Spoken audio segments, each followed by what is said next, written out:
ಈ ಜೀವ ನಿನಗಾಗಿ ಮುಂದುವರಿದ ಭಾಗ 15. ವಾಕಿಂಗ್ ಮುಗಿಸಿ ರಿಷಿ ಮತ್ತು ಅಭಿ ಮನೆಗೆ ಹೊರಟರು.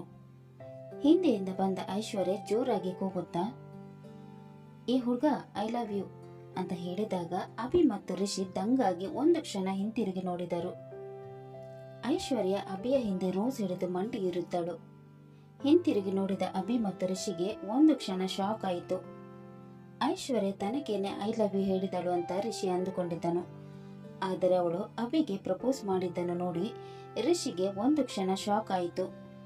ಐಶ್ವರ್ಯ ತನಗೆ ಪ್ರಪೋಸ್ ಮಾಡುತ್ತಾಳೆ ಎಂದು ಅಭಿ ಕನಸು ಮನಸ್ಸಿನಲ್ಲೂ ಅಂದುಕೊಂಡಿರಲಿಲ್ಲ.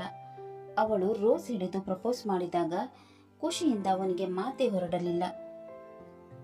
ಏನು ಮಾಡಬೇಕೆಂದು ಗೊತ್ತಾಗದೆ ಹಾಗೆಯೇ ನಿಂತುಕೊಂಡನು. ಆಗ ಅವಳೇ, ಏ ಹುಡುಗ, ಐ ಲವ್ ಯು.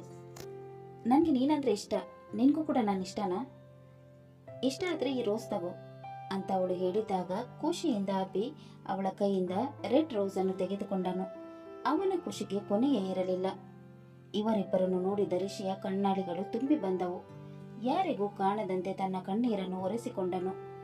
ಮನಸ್ಸಿನಲ್ಲಿ ಬೆಟ್ಟದಷ್ಟು ನೋವಿದ್ದರೂ ತನ್ನ ಗೆಳೆಯನ ಖುಷಿಗಾಗಿ ಅದನ್ನೆಲ್ಲ ನುಂಗಿಕೊಂಡು ಅವರ ಎದುರು ಖುಷಿಗೊಂಡವನಂತೆ ನಟಿಸತೊಡಗಿದನು.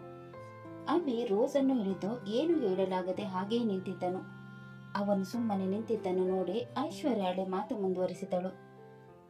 ಏನ್ ಹೀರೋ, ನಾನು ಪ್ರಪೋಸ್ ಮಾಡಿದ್ರು ಯಾಕೆ ಹಾಗೆ ನಿಂತಿದ್ಯಾ?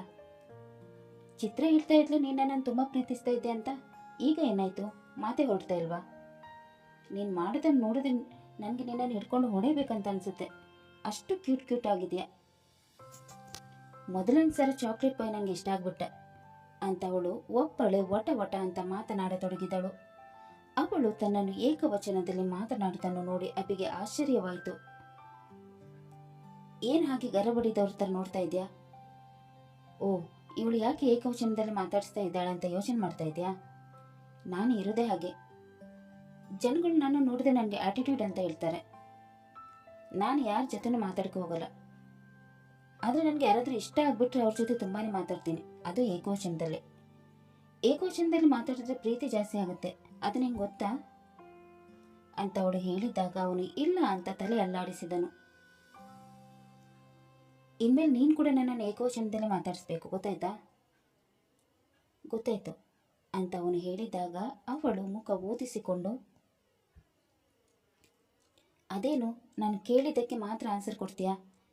ಬೇರೆ ಏನಾದರೂ ಮಾತಾಡೋಕ್ಕೆ ನನ್ನದು ಪದಗಳು ಇಲ್ವಾ? ನೀವು ಮಾತಾಡೋಕ್ಕೆ ಬಿಟ್ಟರೆ ತಾನೇ ನಾನು ಮಾತಾಡೋಕ್ಕೆ ಆಗೋದು. ಆಗೋದ್ರಿಂದ ನೀವೇ ಮಾತಾಡ್ತಾ ಇದ್ದೀರಾ, ಅದಕ್ಕೆ ನಾನು ಸುಮ್ಮನಿದ್ದೀನಿ. ಜಸ್ಟ್ ಈಗ ತಾನೇ ಹೇಳಿದೆ ಏಕವಚನದಲ್ಲಿ ಮಾತಾಡೋ ಅಂತ, ಮತ್ತೆ ಅವರು ಇವರು ಅಂತೀಯ. ನೀನೇನಾದರೂ ನನ್ನನ್ನು ಅವರೇ ಇವರೇ ಅಂದರೆ ಈ ರೋಸನ್ನು ವಾಪಸ್ ತಗೊಂಡ್ಬಿಡ್ತೀನಿ. ಅಯ್ಯೋ ಬೇಡ, ಇನ್ಮೇಲೆ ಏಕವಚನದಲ್ಲೇ ಮಾತಾಡಿಸ್ತೀನಿ. ಹಾಗೆ ಬಾ ದಾರಿಗೆ. ಮತ್ತೆ ಏನು ಸಮಾಚಾರ? ಸಮಾಚಾರ ಎಲ್ಲ ಏನಿಲ್ಲ, ನೀವೇ ಎಲ್ಲ ಹೇಳ್ಬಿಟ್ರಿ ಅಲ್ವಾ? ಅಯ್ಯೋ ರಾಮ, ಮತ್ತೆ ನೀವು ಅಂತಿದ್ದೀಯಲ್ವಾ? ಹೋಗ್ಲಿ ಬಿಡು, ಎಲ್ಲರೂ ನಂತರ ಇರೋಕ್ಕೆ ಆಗಲ್ಲ ಅಲ್ವಾ? ಇವತ್ತು ಮನೆಗೆ ಹೋಗಿ ಪ್ರಾಕ್ಟೀಸ್ ಮಾಡು. ಈಗ ನನಗೆ ಲೇಟ್ ಆಗ್ತಾ ಇದೆ, ನಾನು ಮನೆಗೆ ಹೋಗೋ ಆಫೀಸ್ಗೆ ಹೋಗಬೇಕು. ನಾಳೆ ಸ್ಯಾಟರ್ಡೆ ಅಲ್ವಾ, ಎಲ್ಲಾದರೂ ಹೊರಗಡೆ ಹೋಗೋಣ ಅಂತ ಹೇಳಿ ಅವನ ಮೊಬೈಲನ್ನು ಇಸ್ಕೊಂಡು ಅದರಲ್ಲಿ ತನ್ನ ನಂಬರನ್ನು ಡಯಲ್ ಮಾಡಿ ಕಾಲ್ ಮಾಡಿದಳು. ಇದೇ ನನ್ನ ನಂಬರ್, ಸೇವ್ ಮಾಡ್ಕೊ.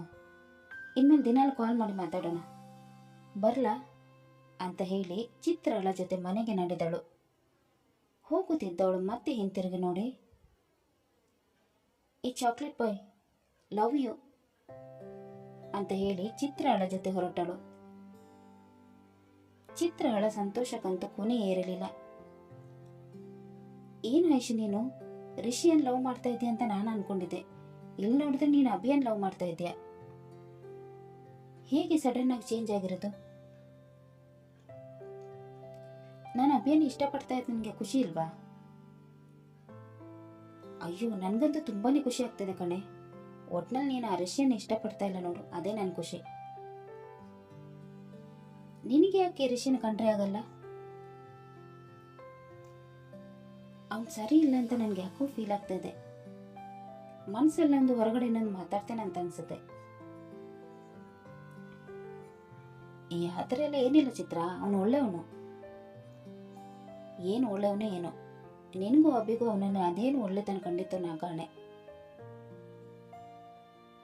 ನನ್ಗೆ ಅವನ ಜೊತೆ ಮಾತಾಡಕ್ಕೆ ಒಂಚೂರು ಇಷ್ಟ ಆಗಲ್ಲ. ಹೋಗ್ಲಿ ಬಿಡಿ ಚಿತ್ರ, ಮಾತಾಡೋಕ್ಕೆ ಮನಸ್ಸಿಲ್ಲ ಅಂದ್ರೆ ಮಾತಾಡಬೇಡ.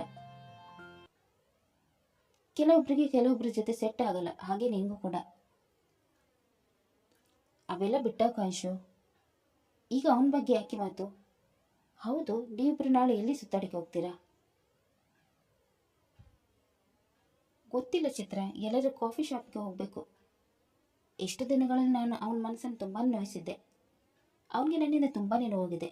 ನಾನು ಅವನ ಜೊತೆ ಮನಸ್ಸು ಬಿಚ್ಚಿ ಮಾತಾಡಬೇಕು, ಆಗಲೇ ನನಗೆ ಸಮಾಧಾನ. ಸರಿ ಸರಿ, ಎಷ್ಟು ಬೇಕಾದರೂ ಮಾತಾಡು. ಒಟ್ನಲ್ಲಿ ನೀವಿಬ್ರು ಚೆನ್ನಾಗಿದ್ರೆ ಸಾಕು. ಈಗ ನಡಿ, ಮನೆಗೆ ಹೋಗಬೇಕು ಅಂತ ಹೇಳಿ ಅವರಿಬ್ಬರು ಮನೆಗೆ ಹೊರಟರು. ಇತ್ತ ರೋಸ್ ಹಿಡಿದಿದ್ದ ಅಭಿಯ ಖುಷಿಗೆ ಪಾರವೇ ಇರಲಿಲ್ಲ. ಐಶ್ವರ್ಯ ರಿಷಿಯನ್ನು ಇಷ್ಟಪಡ್ತಾ ಇದ್ದಾಳೆ ಅಂತ ಅಂದ್ಕೊಂಡ್ರೆ ಅವಳು ನನ್ನನ್ನು ಇಷ್ಟಪಡ್ತಾ ಇದ್ದಾಳೆ.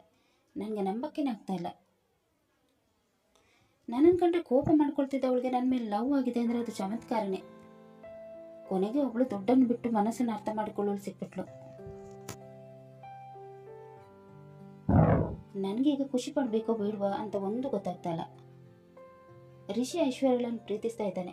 ನಾನೀಗ ಅವನ ಹತ್ರ ನನ್ನ ಖುಷಿಯನ್ನು ಹೇಗೆ ವ್ಯಕ್ತಪಡಿಸಲಿ ಅಂತ ಅಂದುಕೊಳ್ಳುತ್ತಿರುವಾಗ ಅಲ್ಲಿಗೆ ಬಂದ ರಿಷಿ, ಕಂಗ್ರ್ಯಾಚುಲೇಷನ್, ಕೊನೆಗೂ ನಿನ್ನ ಪ್ರೀತಿ ಗೆದ್ದು ಬಿಡ್ತು. ನಾನು ಹಿಂಗೆ ಹೇಳಿಲ್ವಾ ಅವಳು ನನ್ನ ಪ್ರೀತಿ ಮಾಡೇ ಮಾಡ್ತಾಳಂತ? ಕೊನೆಗೂ ನನ್ನ ಮಾತೆ ನಿಜವಾಯ್ತು. ನನಗೆ ತುಂಬ ಖುಷಿ ಆಗ್ತಿದೆ ಗೊತ್ತಾ. ನನ್ನ ಖುಷಿಯನ್ನು ತಡೆದುಕೊಳ್ಳೋಕ್ಕಾಗ್ತಾ ಇಲ್ಲ. ನಿನಗೆ ನಿಜವಾಗ್ಲೂ ಖುಷಿ ಆಗ್ತಾಯಿದೆ ರಿಷಿ? ಯಾಕೆ ಈ ರೀತಿ ಕೇಳ್ತೀಯ? ನಿನಗೆ ಒಳ್ಳೇದಾಗ್ತಾ ಅಂದರೆ ನನ್ನಷ್ಟು ಖುಷಿ ಪಡುವವರು ಈ ಜಗತ್ತಿನಲ್ಲಿ ಯಾರೂ ಇಲ್ಲ. ಅದು ನನಗೂ ಗೊತ್ತು ರಿಷಿ. ನನ್ನ ಪ್ರೀತಿಗೋಸ್ಕರ ನೀನು ನಿನ್ನ ಪ್ರೀತಿಯನ್ನೇ ತ್ಯಾಗ ಮಾಡೋಕ್ಕೆ ಹೊರಟಿದೀಯ ಅಂತನೂ ಗೊತ್ತು. ಅವಳೇನಾದರೂ ನನ್ನನ್ನು ಇಷ್ಟಪಟ್ಟಿರಲಿಲ್ಲ ಅಂದರೆ ನಾನೇ ಮುಂದೆ ನಿಂತು ಅವಳ ಮದುವೆ ನಿನ್ನ ಜೊತೆ ಮಾಡಿಸ್ತಾ ಇದ್ದೆ. ಆದರೆ ಏನು ಮಾಡಲಿ, ಅವಳು ನನ್ನನ್ನು ಪ್ರೀತಿಸ್ತಾ ಇದ್ದಾಳೆ. ನನ್ನನ್ನು ಪ್ರೀತಿಸೋಳನ್ನು ನಿನಗೆ ಹೇಗೆ ಬಿಟ್ಟುಕೊಡೋಕ್ಕಾಗುತ್ತೆ? ಯಾವುದಾದ್ರೂ ವಸ್ತುವಾಗಿದೆ ಖಂಡಿತ ನಿನಗೆ ಬಿಟ್ಟುಕೊಡ್ತಾ ಇದೆ. ಆದರೆ ಅವಳು ವಸ್ತು ಅಲ್ಲ ಅಲ್ವಾ, ಅವಳು ನನ್ನ ಪ್ರೀತಿ. ಅವಳನ್ನು ಯಾವುದೇ ಕಾರಣಕ್ಕೂ ನಾನು ಯಾರಿಗೂ ಬಿಟ್ಟುಕೊಡಲ್ಲ. ಸಾರಿ ರಿಷಿ ಅಂತ ಅವನು ಮನಸ್ಸಿನಲ್ಲಿ ಅಂದುಕೊಳ್ಳತೊಡಗಿದನು. ಆಗ ರಿಷಿಗೆ ಮಾತು ಮುಂದುವರಿಸುತ್ತಾ, ಅಭಿ, ಇನ್ಮೇಲೆ ನಿನ್ನ ಜೀವನದಲ್ಲಿ ಖುಷಿ ತುಂಬಿರುತ್ತೆ. ಆಫೀಸಿಗೆ ಹೋಗೋಕ್ಕೆ ಶುರು ಮಾಡಿದ್ದೆ. ಪ್ರೀತಿಸೋ ಹುಡುಗಿ ಸಿಕ್ಕಿದ್ದಾಳೆ, ಹಾಗಂತ ನನ್ನನ್ನು ಮರೆಯೋಕ್ಕೆ ಹೋಗಬೇಡ. ನಿನ್ನನ್ನು ಎಲ್ಲಾದರೂ ಮರೆಯೋದುಂಟೆ? ನೀನು ನನ್ನ ಜೀವದ ಗೆಳೆಯ ಕಣೋ. ಯಾವುದೇ ಸಿಚುವೇಶನಲ್ಲೂ ನಾನು ನಿನ್ನನ್ನು ಬಿಟ್ಟು ಕೊಡಲ್ಲ. ಅವಳು ನನಗೆ ಹೇಗೆ ಮುಖ್ಯನೋ ಅದೇ ರೀತಿ ನೀನು ಕೂಡ ನನಗೆ ಮುಖ್ಯ. ನೀನು ಯಾವುದಾದ್ರೂ ಹುಡುಗಿನ ಇಷ್ಟಪಟ್ಟು ಮದುವೆ ಆಗೋ ತನಕ ನಾನು ಮದುವೆ ಮಾಡ್ಕೊಳ್ಳಲ್ಲ. ನಮ್ಮಿಬ್ಬರ ಮದುವೆ ಒಂದೇ ಮಂಟಪದಲ್ಲಿ ಆಗಬೇಕು. ಅದು ಅಷ್ಟು ಸುಲಭ ಅಲ್ಲ ಅಭಿ. ನಾನು ಹುಡುಗಿ ಇಷ್ಟಪಡೋ ತನಕ ನೀನು ಕಾಯಬೇಡ. ನನಗೆ ಮದುವೆ ಆಗೋಕ್ಕೆ ಇನ್ನೂ ಲೇಟ್ ಇದೆ. ನಾನು ಇಷ್ಟು ಬೇಗ ಮದುವೆ ಆಗಲ್ಲ. ನಿನಗೆ ಹುಡುಗಿ ಇಷ್ಟ ಆಗಿದ್ದಾಳೆ, ಅವಳು ಕೂಡ ನಿನ್ನನ್ನು ಇಷ್ಟಪಡ್ತಾ ಇದ್ದಾಳೆ. ಆದಷ್ಟು ಬೇಗ ನೀವಿಬ್ಬರು ಮದುವೆ ಆಗಿ. ಇಲ್ಲಾಂದರೆ ಯಾರಾದರೂ ನಿಮ್ಮ ಪ್ರೀತಿಗೆ ಅಡ್ಡ ಬಂದರೆ ಕಷ್ಟ. ನಮ್ಮ ಪ್ರೀತಿಗೆ ಯಾರೂ ಅಡ್ಡ ಬರಲ್ಲ ಬಿಡು. ನೀನಿರೋ ತನಕ ನನಗೆ ಯಾರು ಏನೂ ಮಾಡೋಕ್ಕಾಗಲ್ಲ. ನಿನ್ನ ಮದುವೆ ಒಂದೇ ಮಂಟಪದಲ್ಲಿ ಆಗುತ್ತೆ, ಇದು ನಿಜ. ಈಗ ನಡಿ ಮನೆಗೆ ಹೋಗೋಣ ಅಂತ ಹೇಳಿ ರಿಷಿಯ ಜೊತೆ ಮನೆಗೆ ಹೋದನು. ಮನೆಗೆ ಬಂದ ಮೇಲೆ ಅಭಿ ಖುಷಿಯಲ್ಲಿ ತೇಲಾಡುತ್ತಿದ್ದನು. ಆದರೆ ರಿಷಿ ತುಂಬಾನೇ ಬೇಜಾರಾಗಿದ್ದನು. ಬೇಜಾರನ್ನು ತಡೆಯಲಾಗದೆ ಮನೆಯಿಂದ ಹೊರಬಂದು ಹೊರಗಡೆ ಕುಳಿತುಕೊಂಡನು. ಕಣ್ಣಲ್ಲಿ ಬರುತ್ತಿದ್ದ ಕಣ್ಣೀರನ್ನು ಒರೆಸಿ, ನಾನು ಯಾಕೆ ಹೇಳ್ತಾ ಇದ್ದೀನಿ? ಅವಳನ್ನು ಪ್ರೀತಿಸ್ತಾ ಇಲ್ಲ, ಅಭಿಯನ್ನು ಪ್ರೀತಿಸ್ತಾ ಇದ್ದಾಳೆ. ನಾನೇ ಸುಮ್ಮನೆ ಮನಸ್ಸಿನಲ್ಲಿ ನೂರಾರು ಕನಸುಗಳನ್ನು ಕಟ್ಕೊಂಡಿರೋದು. ಅವಳು ನನ್ನ ಜೊತೆ ಚೆನ್ನಾಗಿ ಮಾತಾಡಿದ್ಲ ಅಂತ ನನ್ನನ್ನು ಪ್ರೀತಿಸ್ತಾ ಇದ್ದಾಳೆ ಅಂತ ಅಂದ್ಕೊಂಡೆ. ತಪ್ಪು ನಂದೆ. ಹೀಗಿರುವಾಗ ಕಣ್ಣೀರು ಹಾಕೋಕ್ಕೆ ನನಗೆ ಹಕ್ಕಿಲ್ಲ. ಅಷ್ಟಕ್ಕೂ ಅವಳು ಯಾರನ್ನು ಇಷ್ಟಪಡ್ತಾ ಇರೋದು? ನನ್ನ ಗೆಳೆಯನನ್ನು ತಾನೆ. ಹೀಗಿರುವಾಗ ನಾನು ಸಂತೋಷ ಪಡಬೇಕು ವಿನ ಅಳಬಾರ್ದು. ನಾನೇನಾದರೂ ಅಳೋದು ಯಾರಾದರೂ ನೋಡಿದರೆ ತುಂಬಾ ಕಷ್ಟ ಆಗ್ಬೋದು ಅಂತ ಅಂದುಕೊಂಡು ಕಣ್ಣೀರು ಒರೆಸತೊಡಗಿದನು. ಅಷ್ಟರಲ್ಲಿ ಇವನನ್ನು ನೋಡಿ ಅಲ್ಲಿಗೆ ಬಂದ ಇವನ ತಾಯಿ ಚಂದ್ರಕಲಾರವರು ರಿಷಿಯನ್ನು ಪ್ರಶ್ನೆ ಮಾಡತೊಡಗಿದರು. ರಿಷಿ, ಏನು ಮಾಡ್ತಾ ಇದೆಯಲ್ಲಿ? ಬಿಸಿಲಲ್ಲಿ ಯಾಕೆ ಕೂತಿದ್ಯಾ? ನಿನ್ನ ಕಣ್ಣು ಯಾಕೆ ಕೆಂಪಾಗಿದೆ? ಅಳ್ತಾ ಇಲ್ಲ ತಾನೆ? ಏನಿಲ್ಲ ಮಾಮ್, ನನಗೇನೂ ಆಗಿಲ್ಲ. ಕಣ್ಣಿಗೆ ಧೂಳು ಬಿತ್ತು, ಹಾಗಾಗಿ ಕೆಂಪಾಗಿದೆ. ನಾನು ನಿನ್ನ ತಾಯಿ ಕಣು. ಮಗನ ಮನಸ್ಸಲ್ಲಿ ಏನು ನಡೀತಾ ಅಂತ ನನಗೆ ಗೊತ್ತಾಗಲ್ವಾ? ಯಾಕೆ ಹೇಳ್ತಾ ಇದೆಯಾ ಅಂತ ನಿನ್ನ ಮಾಮ ಹತ್ರನೂ ಹೇಳ್ಕೊಳಲ್ವಾ? ಏನಾಯ್ತಂತ ಹೇಳೋ. ಎಲ್ಲಿ ತನಕ ನನ್ನ ಅಪ್ಪ ಇದ್ರೋ ಅಲ್ಲಿ ತನಕ ನೀ ನನ್ನ ತಾಯಿ ಆಗಿದ್ರೆ, ಆದರೆ ಯಾವತ್ತು ಅಪ್ಪನನ್ನು ಸಾಯಿಸಿದ್ರೋ ಆವತ್ತಿನಿಂದ ನಿಮಗೂ ನನಗೆ ಯಾವ ಸಂಬಂಧನೂ ಇಲ್ಲ. ತಾಯಿ ಅನ್ನೋ ಸೆಂಟಿಮೆಂಟ್ ತೋರಿಸಿ ನನಗೆ ಹತ್ತಿರ ಆಗಕ್ಕೆ ನೋಡಬೇಡಿ ಅಂತ ಅವನು ಹೇಳಿದಾಗ ಚಂದ್ರಕಲಾರ್ ಅವರು ಶಾಕಿನಿಂದ ಅವನ ಕಡೆ ನೋಡಿದರು. ಏನು ಹಾಗೆ ನೋಡ್ತಾ ಇದ್ದೀರಾ? ನನಗೆ ಹೇಗೆ ಗೊತ್ತಾಯ್ತು ಅಂತಾನ? ಅಪ್ಪ ಸತ್ತ ಮೇಲೆ ನೀವು ಮತ್ತು ತಾತ ಮಾತಾಡಿದ ನಾನು ಕೇಳಿಸ್ಕೊಂಡಿದ್ದೆ, ಆದರೆ ಯಾರತ್ರನೂ ಹೇಳಿಲ್ಲ. ಆವತ್ತಿನಿಂದ ಇವತ್ತಿನವರೆಗೆ ನಿಮ್ಮನ್ನು ನೋಡಿದ್ರೆ ಅಪ್ಪನ ಸಾವೇ ಕಣ್ಮುಂದೆ ಬರುತ್ತೆ. ಅಪ್ಪನನ್ನು ಕೊಂದ ಪಾಪಿ ನೀವು. ನಿಮ್ಮನ್ನು ಅಮ್ಮ ಅಂತ ಹೇಳ್ಕೊಳ್ಳೋಕ್ಕೂ ನನಗೆ ನಾಚಿಕೆ ಆಗುತ್ತೆ. ಇಮ್ಮದೆ ಈ ಥರ ಎಲ್ಲ ಸೆಂಟಿಮೆಂಟ್ ಡೈಲಾಗ್ ಹೇಳಿ ನಾನು ಮಾತಾಡೋಕ್ಕೆ ಬರಬೇಡಿ. ಹೊರಡಿಗೆ ಎಲ್ಲಿಂದ. ನಾನು ಇದೆಲ್ಲ ಮಾಡಿರೋದು ನಿಮಗೋಸ್ಕರನೇ ಕಣೋ. ನಿನ್ನ ಅಪ್ಪನನ್ನು ಸಾಯಿಸಿರ್ಲಿಲ್ಲ ಅಂದರೆ ನಾವು ಅದೇ ಬಡತನದ ಜೀವನವನ್ನು ಅನುಭವಿಸಬೇಕಾಗಿತ್ತು. ನಾವು ಚೆನ್ನಾಗಿರ್ಬೇಕಿತ್ತು ಅಂದರೆ ನಿನ್ನ ಅಪ್ಪ ಸಾಯಲೇಬೇಕಿತ್ತು, ಅದಕ್ಕೆ ಸಾಯಿಸಿದೆ. ಅವ್ರು ಸತ್ತಿದ್ದಾಗೆ ನನಗೆ ಯಾವ ಪಶ್ಚಾತ್ತಾಪನೂ ಇಲ್ಲ. ನೀನು ಇಲ್ಲೀಗ ಐಷಾರಾಮ ಜೀವನ ನಡೆಸ್ತಾ ಇದೀಯ ಅಂದರೆ ಅದಕ್ಕೆ ನಿನ್ನ ಈ ಅಮ್ಮನೇ ಕಾರಣ ಅನ್ನೋದನ್ನು ಮರಿಬೇಡ. ಯಾರಿಗೆ ಬೇಕು ಈ ಐಷಾರಾಮಿ ಜೀವನ? ನನಗೆ ನನ್ನ ಅಪ್ಪ ಬೇಕು. ಕರ್ಕೊಂಡು ಬರ್ತೀರಾ? ಅವ್ರು ಬಂದರೆ ನನಗೆ ಖುಷಿ ಸಿಗೋದು. ಸ್ಟಾಪ್ ಇಟ್ ರಿಷಿ, ಏನನ್ನು ಮಾತಾಡಬೇಡ. B practical.